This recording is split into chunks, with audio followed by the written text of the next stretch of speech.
حق تعالیٰ نے جن کو ایسی مخلوق بنایا ہے جو مشکل سے مشکل اور سخت سے سخت کام انجام دے سکتی ہے۔ اس لیے حضرت سلیمان علیہ السلام نے یہ ارادہ فرمایا کہ مسجد ہیکل کے 4 جانب ایک عظیم الشان شہر آباد کیا جائے اور مسجد کی تعمیر بھی ازسر نو کی جائے۔ ان کی خواہش یہ تھی کہ مسجد اور شہر کو بیش قیمت پتھروں سے بنوائیں اور اس کے لیے بعید سے بعید اطراف سے حسین اور بڑے بڑے پتھر منگوائیں۔ ظاہر ہے کہ اس زمانہ کے رسل و رسائل کے محدود اور مختصر وسائل حضرت سلیمان علیہ السلام کی خواہش کی تکمیل کے لیے کافی نہیں تھے، اور یہ کام جن ہی انجام دے سکتے تھے، لہٰذا انہوں نے جن ہی سے خدمت لی۔ چنانچہ وہ دور دور سے خوبصورت اور بڑے بڑے پتھر جمع کر کے لاتے اور بیت المقدس کی تعمیر کا کام انجام دیتے تھے۔ معزز سامعین، عام طور پر یہ مشہور ہے کہ مسجد اقصیٰ بیت المقدس کی تعمیر حضرت سلیمان علیہ السلام کے زمانہ میں ہوئی ہے، لیکن یہ صحیح نہیں ہے، اس لیے کہ بخاری اور مسلم کی صحیح مرفوع حدیث میں ہے کہ ایک مرتبہ حضرت ابو ذر غفاری رضی اللہ تعالی عنہ نے نبی اکرم صلی اللہ علیہ وآلہ وسلم سے دریافت کیا، یا رسول اللہ، دنیا کی سب سے پہلی مسجد کون سی ہے؟ آپ نے فرمایا، مسجد حرام۔ ابو ذر رضی اللہ تعالی عنہ نے پھر دریافت کیا، اس کے بعد کون سی مسجد عالم وجود میں آئی؟ آپ نے فرمایا، مسجد اقصیٰ۔ حضرت ابو ذر غفاری رضی اللہ تعالی عنہ نے تیسری مرتبہ سوال کیا کہ ان دونوں کی درمیانی مدت کس قدر ہے؟ تو نبی اکرم صلی اللہ علیہ وآلہ وسلم نے ارشاد فرمایا، دونوں کے درمیان 40 سال کی مدت ہے۔ حالانکہ حضرت سلیمان علیہ السلام اور حضرت ابراہیم علیہ السلام بانی مسجد حرام کے درمیان 1000 سال سے بھی زیادہ مدت کا فاصلہ ہے۔ اس لیے حدیث کا مطلب یہ ہے کہ جس طرح حضرت ابراہیم علیہ السلام نے مسجد حرام کی بنیاد رکھی اور وہ مکہ کی آبادی کا باعث بنی، اسی طرح حضرت یعقوب علیہ السلام نے مسجد بیت المقدس کی بنیاد ڈالی اور اس کی وجہ سے بیت المقدس کی آبادی وجود میں آئی۔ پھر عرصہ دراز کے بعد حضرت سلیمان علیہ السلام کے حکم سے مسجد اور شہر کی تعمیر کی تجدید کی گئی،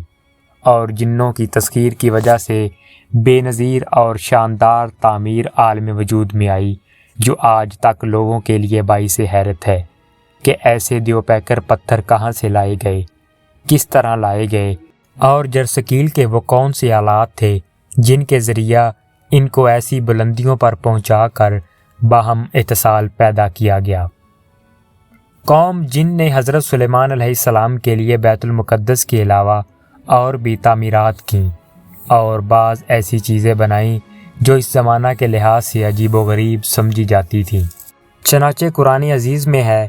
اور شیطانوں سرکش جنوں میں سے ہم نے مسخر کر دیے وہ جو اس یعنی کہ سلیمان کے لیے سمندروں میں غوطے مارتے، یعنی بیش کے بحری اشیاء نکالتے اور اس کے علاوہ اور بہت سے کام انجام دیتے تھے، اور ہم ان کے لیے نگراں اور نگہبان تھے۔ اور جنوں میں سے وہ تھے جو اس کے سامنے خدمت انجام دیتے تھے اس کے پروردگار کے حکم سے، اور جو کوئی ان میں سے ہمارے حکم کے خلاف کجروی کرے ہم اس کو دوزخ کا عذاب چکھائیں گے۔ وہ اس کے لیے بناتے تھے جو کچھ وہ چاہتا تھا، قلعوں کی تعمیر، ہتھیار اور تصاویر، اور بڑے بڑے لگن جو حوضوں کی مانند تھے، اور بڑی بڑی دیگیں جو اپنی بڑائی کی وجہ ایک جگہ جمی رہیں۔ اے آل داؤد، شکر گزاری کے کام کرو، اور میرے بندوں میں سے بہت کم شکر گزار ہیں۔ اور اکٹھے کیے گئے سلیمان کے لیے اس کے لشکر جنوں میں سے، انسانوں میں سے، جانوروں میں سے، اور درجہ بدرجہ کھڑے کیے جاتے ہیں، اور مسخر کر دیے سلیمان کے لیے شیطان یعنی سرکش جن، ہر قسم کے کام کرنے والے، عمارت بنانے والے، دریا میں غوطہ لگانے والے، اور سرکش سے سرکش جو جکڑے ہوئے ہیں زنجیروں میں۔ یہ ہماری بخشش عطا ہے، چاہے اس کو بخشش دو یا رو کے رکھو، تم سے اس کا کوئی مواخذہ نہیں۔ معزز سامعین، حضرت شاہ عبد القادر فرماتے ہیں کہ اللہ تعالیٰ نے حضرت سلیمان علیہ السلام پر ایسی عظیم الشان احسانات کیے اور پھر یہاں تک فرمایا کہ اس بے انتہا دولت و ثروت کے صرف و خرچ، داد و دہش اور روک کر رکھنے میں تم سے کوئی باز پرس بھی نہیں ہے، مگر ان تمام باتوں کے باوجود حضرت سلیمان علیہ السلام اس دولت و حکومت کو مخلوق خدا کی خدمت کے لیے امانت الہی سمجھ کر ایک حبہ اپنی ذات پر صرف نہیں فرماتے، بلکہ اپنی روزی ٹوکریاں بنا کر حاصل کرتے تھے۔ بیضاوی نے اس مقام پر یہ اسرائیلی روایت نقل کی ہے کہ قوم جن نے تخت سلیمان علیہ السلام کو اس کاریگری سے بنایا تھا کہ تخت کے نیچے 2 زبردست اور خونخوار شیر کھڑے تھے اور 2 گد یعنی کہ نسر معلق تھے، اور جب حضرت سلیمان علیہ السلام تخت حکومت پر جلوہ افروز ہونے کے لیے